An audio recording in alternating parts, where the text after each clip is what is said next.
Gabriel Attal a payé cher sa notoriété.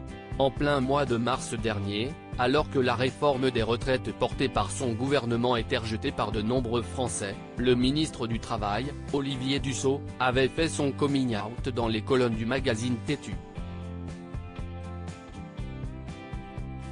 Il y a plus de 2 ans, un autre macroniste, à savoir Clément Beaune, avait confié, lors d'une interview au magazine Têtu qu'il était homosexuel.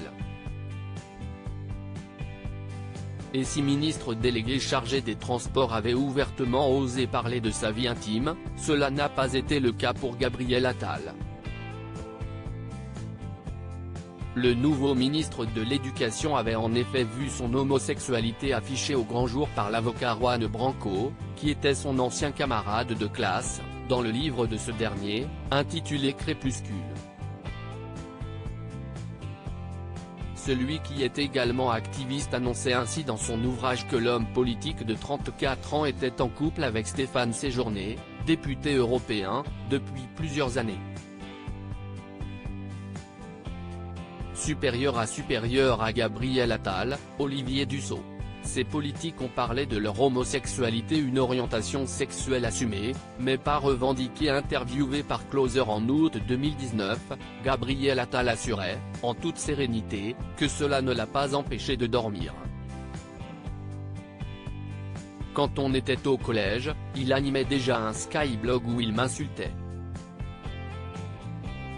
Je le laisse à sa fixette et à ses mythos, avait-il alors affirmé.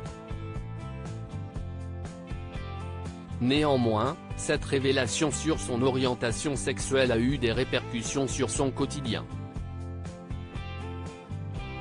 Si est-il vrai que les réseaux sociaux sont souvent un tombeau d'attaques anonymes. J'y reçois des insultes, notamment homophobes, chaque jour, avait déclaré Gabriel Attal, avant de préciser qu'il s'était habitué à cette violence, mais que c'était plus dur pour sa famille, à savoir sa maman et son petit frère de 10 ans.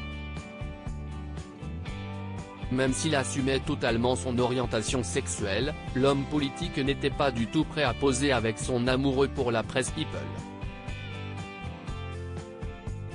Il estimait notamment pouvoir vivre sa vie comme il l'entendait, sans le revendiquer.